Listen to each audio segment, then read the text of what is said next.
جنگ جمل کے دوران جب حضرت علی رضی اللہ تعالیٰ عنہ اور ام المومنین حضرت عائشہ صدیقہ رضی اللہ تعالیٰ عنہا کی افواج کے درمیان امن مذاکرات ہونے لگے اور دونوں فریقین صلح پر رضامند ہو گئے اور اگلے دن صلح کی شرائط طے کرنے کی بات ہوئی تو اس رات دونوں افواج سکون کی نیند سوئیں، مگر جیسے ہی رات ڈھلی تو حضرت علی رضی اللہ تعالیٰ عنہ کی افواج کے خیموں پر حملہ آوروں نے حملہ کیا۔ حضرت علی رضی اللہ تعالیٰ عنہ نے ان میں سے ایک حملہ آور کو دبوچ لیا اور اس سے پوچھا کہ کس کے کہنے پر حملہ کیا، تو اس نے جواب دیا کہ حضرت۔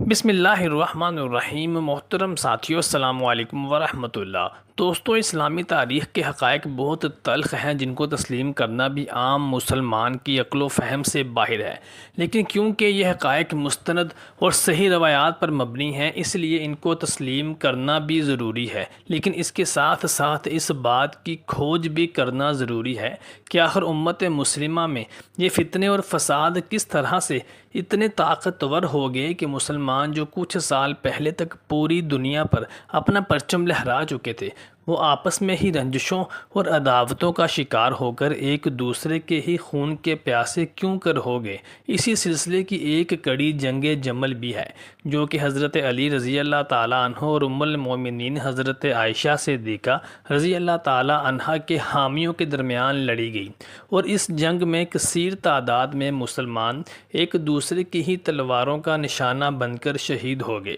محترم ساتھیو، حضرت عثمان غنی رضی اللہ تعالیٰ عنہ کی مظلومانہ اور اندھوناک شہادت کے بارے میں کون نہیں جانتا کہ ان کو مظلومانہ طور پر شہید کیا گیا تھا۔ ان کی شہادت کے پیچھے کئی صحابہ کرام کو بھی مورد الزام ٹھہرایا جاتا ہے، جن میں حضرت علی رضی اللہ تعالیٰ عنہ کا نام بھی شامل ہے، لیکن حضرت علی رضی اللہ تعالیٰ عنہ شہادت عثمان غنی رضی اللہ تعالیٰ عنہ میں ملوث نہ تھے، لیکن حضرت علی رضی اللہ تعالیٰ عنہ نے جب خلافت کا منصب سنبھالا تو آپ حضرت عثمان غنی رضی اللہ تعالیٰ عنہ کے قاتلین کو بحیثیت امیر المومنین گرفتار بھی نہ کر سکے اور آپ ان کو سزائیں بھی نہ دے سکے۔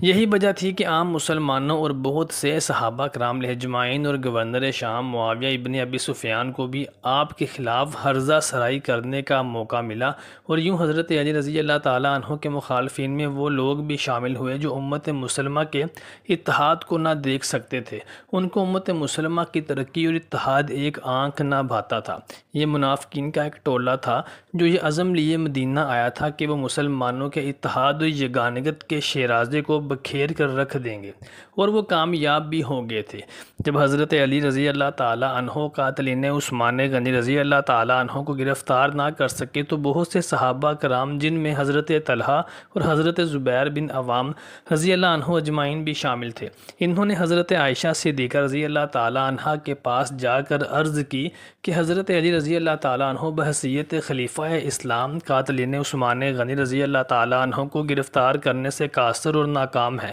اور اس پر کوئی عمل اور کارروائی بھی نہیں کر رہے، تو ہمیں چاہیے کہ ہم حضرت عثمان غنی رضی اللہ تعالیٰ عنہ کے قتل کا بدلہ لیں اور اس کے قصاص کا مطالبہ کریں، اور اس کے لیے حضرت علی رضی اللہ تعالیٰ عنہ کو مجبور کریں۔ چنانچہ حضرت علی رضی اللہ تعالیٰ عنہ کے خلاف جو محاذ کھڑا ہوا اس میں حضرت عائشہ صدیقہ رضی اللہ تعالیٰ عنہ اکیلی نہ تھیں، بلکہ ان میں حضرت طلحہ اور حضرت زبیر بن عوام اور دیگر صحابہ کرام اجمعین بھی شامل تھے جو حضرت علی رضی اللہ تعالیٰ عنہ کے خلاف جمل کے میدان میں برسر پیکار تھے۔ جنگ جمل کے میدان میں حضرت علی رضی اللہ تعالیٰ عنہ نے حضرت طلحہ اور زبیر بن عوام رضی اللہ تعالیٰ عنہ کو مخاطب کر کے فرمایا کہ کیا تم بھول گئے ہو کہ نبی محترم صلی اللہ علیہ وآلہ وسلم نے ارشاد فرمایا تھا کہ ایک وقت ایسا ہوگا کہ تم علی کے مقابلے میں تلوار لے کر نکلو گے اور علی اس وقت حق پر ہوگا۔ یہ سن کر حضرت زبیر بن عوام رضی اللہ تعالیٰ عنہ کو یہ حدیث مبارکہ یاد آئی اور انہوں نے اسی وقت کھڑے کھڑے جنگ سے دستبرداری کا اعلان کر دیا اور میدان جنگ کو چھوڑ کر وہاں سے چلے گئے۔ اس ساری صورتحال میں عائشہ صدیقہ رضی اللہ تعالیٰ عنہا نے انتہائی جرأت مندی سے صورتحال کا مقابلہ کیا اور آخر تک اپنی اونٹنی پر سوار رہیں۔ محترم ساتھیوں، جمل کا مطلب اونٹ ہے اور اسی لیے اس جنگ کو جنگ جمل بھی کہا جاتا ہے۔ لڑائی کے دوران میں حضرت علی رضی اللہ تعالیٰ عنہ کی فوج نے ام المومنین حضرت عائشہ صدیقہ رضی اللہ تعالیٰ عنہ کے گرد گھیرا ڈال دیا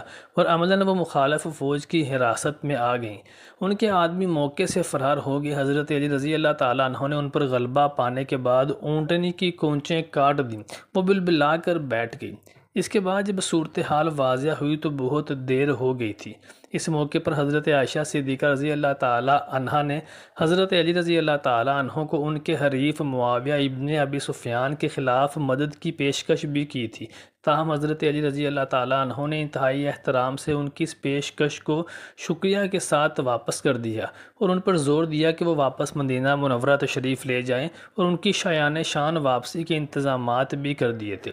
امن معاہدہ ہو گیا تھا اور دونوں طرف کے لوگ پہلی بار سکون کی نیند سو چکے تھے۔ بظاہر ابن سبا کے کھیل کی بساط الٹ چکی تھی، اس کو اپنی چال ناکام ہوتی نظر آ رہی تھی، مگر وہ حوصلہ ہارنے والوں میں سے نہیں تھا۔ رات کے آخری پہر اس کے کچھ آدمی حضرت عائشہ صدیقہ رضی اللہ تعالیٰ عنہ کے کیمپ میں داخل ہوئے اور حضرت علی رضی اللہ تعالیٰ عنہ کی فوج پر حملہ کر دیا۔ قدرتی طور پر حضرت علی رضی اللہ تعالیٰ عنہ کے کیمپ میں بھی یہی قیاس کیا گیا کہ عائشہ صدیقہ رضی اللہ تعالیٰ عنہ نے معاہدے کی خلاف ورزی کر دی ہے اور دھوکے سے ہم پر حملہ کر دیا ہے۔ تاہم جلد ہی ان کے فوجیوں نے صورتحال پر قابو پا لیا۔ ادھر عائشہ صدیقہ رضی اللہ تعالیٰ عنہ کے کیمپ کو گمان ہوا کہ حضرت علی رضی اللہ تعالیٰ عنہ کی طرف سے خلاف ورزی معاہدہ کی گئی ہے۔ اس صورتحال میں حضرت عائشہ صدیقہ رضی اللہ تعالیٰ عنہ نے انتہائی جرأت مندی سے صورتحال کا مقابلہ کیا اور وہ آخر تک اپنی اس اونٹنی پر ہی سوار رہیں۔ ایسے موقع پر بھی حضرت علی رضی اللہ تعالیٰ عنہ نے بھی نہایت دانش مندی کے ساتھ حالات کو سنبھالا اور سیدہ عائشہ صدیقہ رضی اللہ تعالیٰ عنہ کو یہ باور کروانے میں بھی کامیاب ہو گئے تھے کہ یہ سب کچھ منافقین کا کیا دھرا ہے۔